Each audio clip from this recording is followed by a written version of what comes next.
we doing, Bengals Army? It's Chris and me. We're back.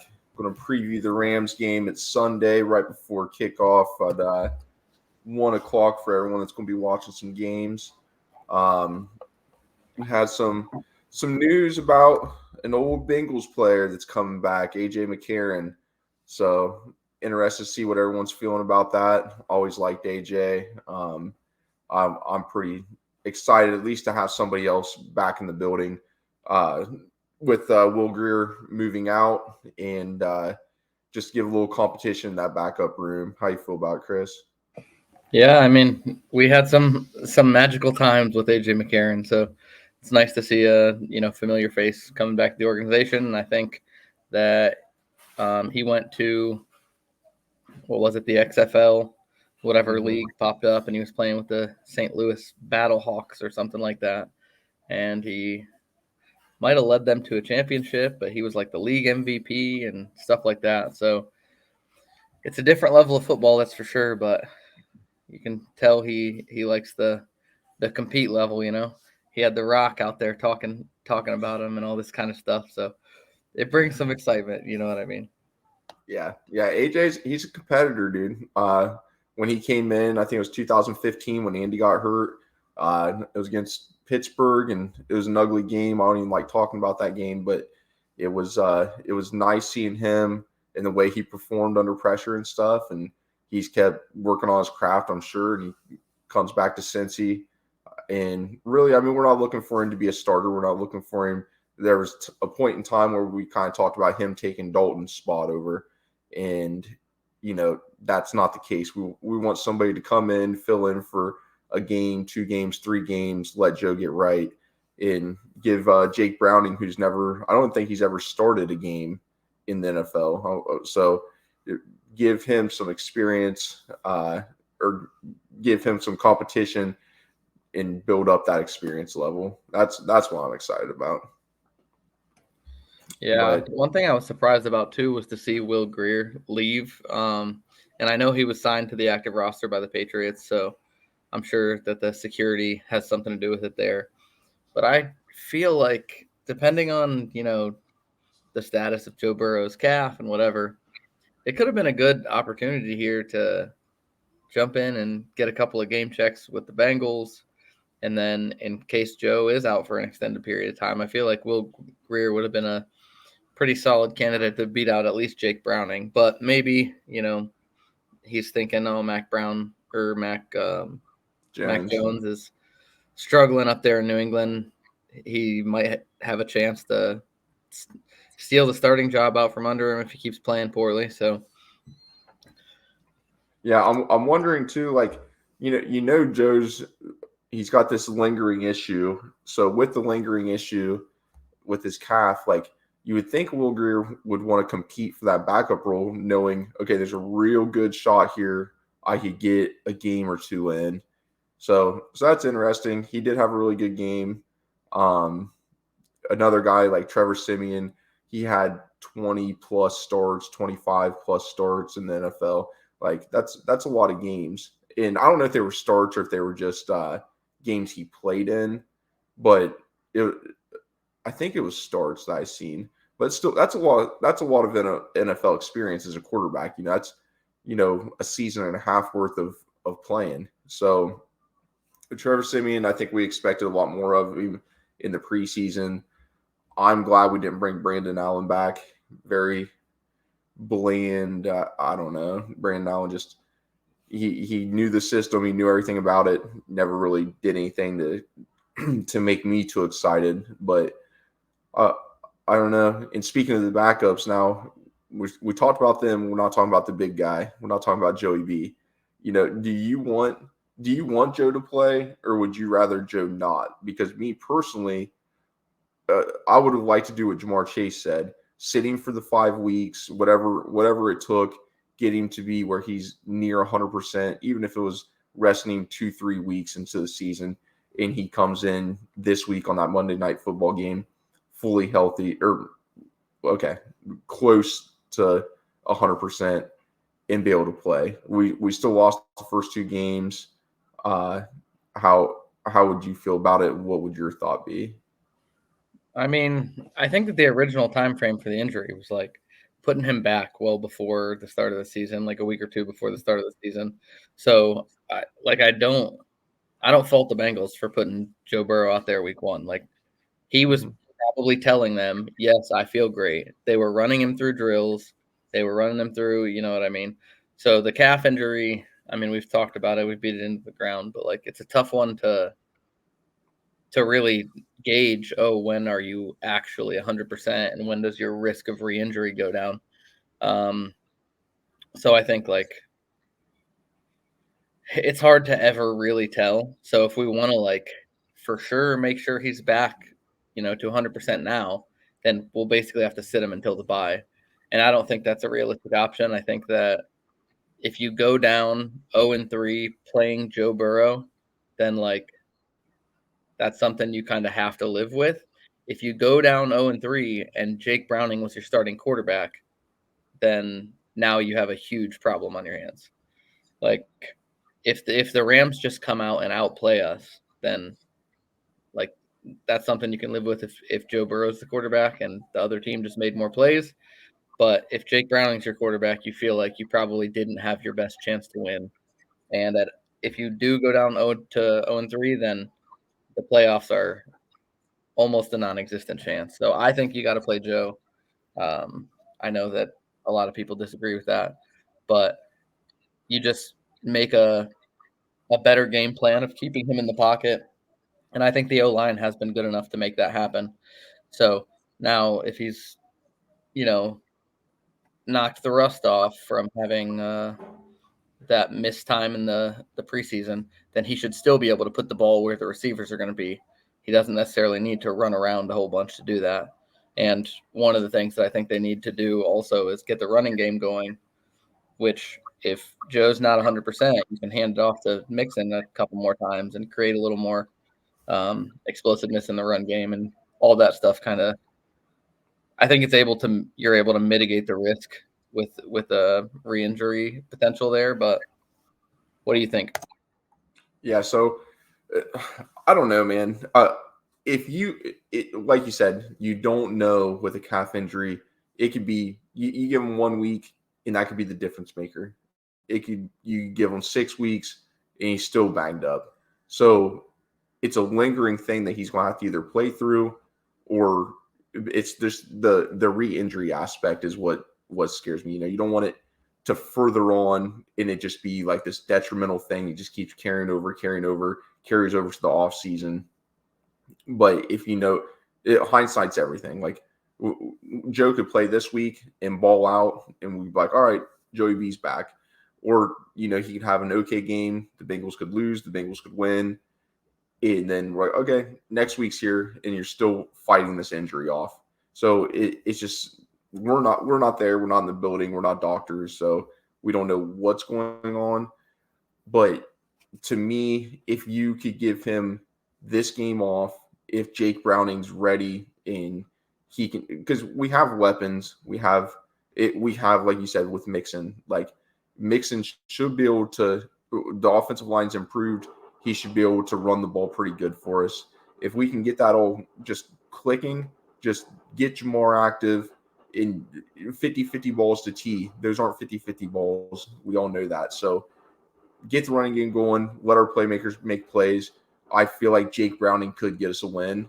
And I think he's going to be more mobile. So when you have a guy like Aaron Donald coming through, that makes a big difference on what Joe's going to do. Pressure up the middle is the worst for any quarterback. It doesn't matter what quarterback it is. Pressure up the middle, it makes things tough. So you have Aaron Donald in there. I don't know. It's tough to say either way without like knowing. But if Joe Burrow's up there around that 85-90% Joe Burrow, like I think he got starting. But if there's a chance of really aggravating that injury and making it worse, taking it to a more severe strain, then no, I wouldn't want to play him. I'd give him the week off, let him go the next week. I think we play Tennessee the following week. I could be wrong, but just give him a little time. They still have down in Tennessee. They have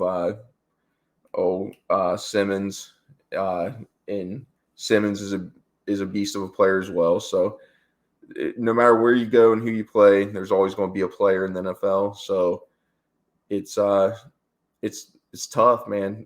It's tough, and I really think the Bengals could win this game with the backup quarterback in. Like, I think we could put a backup in. We could get the run game going. That'd be great, honestly. If we could establish that run, let Joe Mixon start carrying that load and get us this win, I think that would do a lot for the offensive line as well. Just confidence, like, yep, okay, we got it. And I think the offensive line's played fairly well.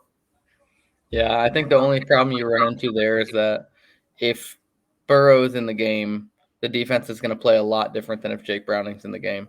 Like if The it's me, defense is going to play different too. if it's my defense, Yeah. then what I'm saying is, all right, we're going to load the box. The Bengals will not be able to run on us, and I'm going to make sure that if we lose, Jake Browning is the guy that has to beat us. And as a Bengals fan, I'm not confident that Jake Browning is going to be the guy that's going to lead the Bengals team to a victory. He played bad in the preseason. And I know it's just preseason, but that's kind of where you show your stuff, show what you got, and all of that.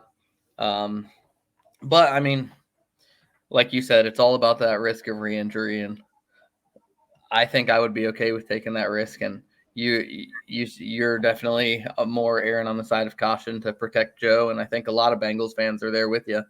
Because I mean, like you said, that's the franchise, so we gotta avoid that beast Aaron Donald, and hopefully he's not able to get in there. So, but what do you think about the Bengals defense this week and their chance against the Rams? The Rams have come out and had a couple of guys, Puka Nacua, rookie wide receiver, 35 targets I through 2 like weeks, him 20 out receptions. BYU. I ain't going to pat myself on the back, but I liked him out BYU. That dude. Yeah, and then Kyron Williams also kind of come out of nowhere, and everybody knew that they were having issues with Cam Akers, whatever. But this Rams offense looks a little revitalized. So now that Cam Akers is gone, Kyron Williams take over that number one role. Puka Nacua smacking, leading the league in targets after the first couple weeks. So how do you think the Bengals defense can slow these young fellas down with Matt Stafford at the helm? Can you see this? You see this thing on my shoulder through the camera? That's a chip. It's a big chip. It's sitting there. It's on my shoulder. These boys, man, this defense under Lou, they expect better. What happened last week was not, I don't think, acceptable. The rushing yards in week one, just the Browns, the way they played them, like I don't think they're going to accept it. Just like the fans here in Cincy, we expect our defense to play a little better. The bend don't break is a decent way to go about it. And I think overall, I think they've played okay, but I think we expect more. Logan Wilson, there was a couple plays where you kind of want him to make these plays, and it doesn't happen. I think Dax Hill's made. I think he's played pretty good, but overall, we couldn't get off the field when we needed a third down stop. And there was 2 third downs needed off the field, needed to make a play. And really, if the hands to the face didn't happen, which I think was a weak call on Zach Carter, I mentioned that before. It was kind of a weak call, but whatever, it is what it is. There was a fumble. The defense was stepped up and got a takeaway. I think this week, I think these boys are going to be hungry. We got some dogs in there. I want to see it. I want to see this defense come out and just bring it to them, because we're playing in Cincy, man. Monday night, under the lights, whiteout game. We got Chad out there. We got Boomer Esiason for the Ring of Honor. Like, the stadium. Hopefully, if you guys, anyone listening to the show, if you guys are there, man, be loud and be loud and have some fun. But I think the defense, this is a perfect game for them to get right back where we expect them to be. And if we lose and there's no Joe Burrow, if we lose and there is a Joe Burrow, it is what it is. But I want to see that defense play some tough ball. I don't want to see them put up no 21 points. I want to be 21 and under for the Rams. Yeah, I agree with that. I think the key thing for this game is going to be pressure too. We talked about it a lot before the season, and this is something that I've been harping on for literally as long as anybody will listen to me talk about the Bengals. It's like the last 4 or 5 years we have not been able to put pressure on the quarterback. And as good as Lou's been, I think he's going to have to start being a little more creative and using the versatility of these guys. But I think that we're going to need about 4 or 5 sacks this game to slow that offense down, because I think they've been playing well. I think that the Rams' offensive line has been outperforming expectations, which is leading to the offense outperforming their expectations. With a guy like Matt Stafford back there, I mean, he's one of the like under the radar fringe, like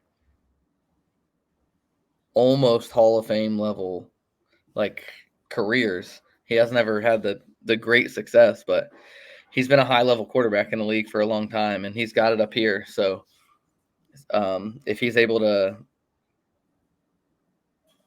sit back there and pick us apart, then I think that that's something that he's got the talent and the ability to do. So I think that the Bengals defense needs to really focus on putting some pressure on the quarterback. And if we can do that, I think that it'll be a pretty easy win. I think that especially I think Cheeto and I think the secondary will have a big chip on their shoulder, because it feels like they've been in position to make plays that they haven't made. And one thing about this Bengals team is that these guys kind of have a lot of pride to them to say, like, I got to be better there. I got to make that play. I got to be the one to pick our team up and that kind of stuff. So hopefully that they're really able to follow through on that this week. And I think that the defense, this is a perfect bounce back week. A team that's been kind of high coming into this week, they've won 2 games. So that means something. Obviously, the NFL, these guys are all talented. But I think that the Bengals will take this one seriously and take it as kind of a week to try to prove that they haven't lost it. So, Yeah. What do you think? What do you say we get to a little score predictions? I'll do everybody but the Bengals, because every time I predict the Bengals, it doesn't work out well. And that could be my OCD and my jinxing abilities. But the score prediction thing, man, I can't do it. I'll do it for across the league, but can't do it for Cincinnati, man. Well, not I mean, not I no don't more. really care about across the league. So, I mean, the prediction, obviously, nobody's going to get it right. Yeah. That's part of the fun. It's just about what kind of you see. But I'll throw mine out there. I think that the Bengals are going to take this one 23-16. I think that they're going to. I haven't even checked the spread for the game or whatever, but I think they'll. I don't think that they're 8-point favorites. I'll put it that way. So I'm going to take the Bengals 23-16. I think that the defense steps up and plays really well, and I think that the offense will struggle to get some traction, especially if Joe's not back there. So I think they'll score a couple times, but I think McPherson comes through with 3 big field goals, probably 40-plus yarders, and that they'll win the game Whoever's got him on 23-16. fantasy. What's that? I said whoever's got him on fantasy, Evan, Yeah, money that'll be back. a big week. That'll be a good game for him. I think, honestly, I think if we keep them under, let's say, if they're under 21, we keep them under 21. I think there's a good chance we can win this game. And really, I think 17 is the good number, because if Joe's not in there, I think it's going to be difficult for us to move the ball, unless we just game plan this and we get something crazy out of Zach and Brian Callahan, and we're like, man, all right, this right here, that was a great game plan. You guys did excellent. And so if that's the case, if we can move the ball in time of possession, if we can control the time of possession, move the ball, I don't want it to be if without Joe being in there, it doesn't have to be a high explosive offense. Control the time possession, let the defense get their rest because they played a lot of snaps already. Like this team, the defense needs to just be able to rest a little bit, and they need to get 3-and-outs too. That's the big thing. Get the 3-and-outs. Offense, move the ball some. Let Evan get on the other side of the 40 and get some points on the board. I think if that's the case, the Bengals win.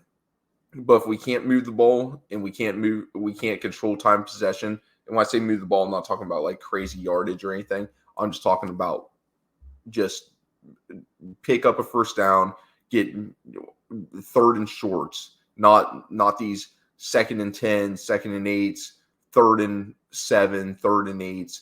Like let's get second and 5, 3rd and 3, and just move the ball down the field, move them chains, control the clock, keep Aaron Donald off the field, which in my opinion, Aaron Donald's the biggest game wrecker. He is the guy of this team, in which you said Matthew Stafford is a good quarter. He's a really good quarterback, great quarterback, honestly, but his weapons aren't there other than the rookie.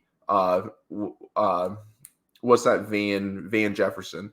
Van Jefferson came out. I think they had high expectations for him. I don't know where the trust level is and what's going on there, but other than the rookie, which I can't say his name, say it, Chris. You froze. Chris is froze. Oh, he's back. You're I'm muted. back. There you go. Now you're muted again. Did you ask a question? When I cut out, you were talking about Van Jefferson. No, what's the rookie's name? That's all I was going to check in for. Puka Nacua. Nacua, yes. Puka Nacua. This kid out of BYU, I liked him a lot in the draft, and a lot of people wasn't super high on him. I liked him. For a late round draft pick, I thought he was somebody that, has a chance to make the roster, and now seeing him ball out, that is kind of like a verification where it's like, okay, like, yeah, you had a good take on this guy. That's pretty cool. Don't want him to do good against the Bengals at all, but it's not you don't have Cooper Kupp in there, so like let's lock him down. Put CTB, Cheeto, Mike Hilton. Let's see what these cornerbacks can do. Let's see what Dax does. Let's make Matthew Stafford, who's notably a turnover magnet. Like at some point, this guy turns the ball over. Let's make him. Let's bait him into something. Let him make a turnover for us. Let's get the ball. Let's win the turnover battle. If we win the turnover battle, win time possession, and win field position, the Bengals should win the game. We have a great kicker in Evan McPherson. We have a great team. We have in which I said this earlier in the season or earlier in the year, and people argued with me on Twitter about it, about Joe Mixon being a top 10 running back. I think he's a top 10 running back. I still believe that. And I think our offensive line's average. With that alone, you should be able to control the clock, move the ball up, let Evan kick some field goals, let whoever's playing quarterback, if it's Joe, then our expectations are obviously higher. If it's Jake Browning, the expectations go down some, but you have great wide receivers, you have great weapons, and he's a mobile quarterback. Let him make plays. That's what I got. You're there. I see you. Yeah, I keep having some issues with my internet. It keeps freezing up and jumping around. But, well, if you ain't got nothing else, I think it's time to go watch some football and kick back on the couch, grab a snack, a beverage, and, maybe rest my eyes for a little bit. Yeah, that is exactly what I'm going to do. I thought about going out, taking a little ride on the side-by-side with my dog, but I don't think that's going to happen. I was like, I got home, a good time. I felt good, and then got home and sat down with the baby for a few minutes. I'm like, man, I'm getting tired, but I'm going to watch a little football. Night shift life. yeah, night shift life gets to me. So yeah, we'll kick her out of here. Everybody, thanks for listening. Thanks for watching. Follow us on Bengals Army on Twitter. We got YouTube up, Spotify. Look us up. Easy to find. If for whatever reason you can't find us, send us a message or whatever, and we'll direct you where to go. But we're thankful for the people that tune in. And who day. Who dey?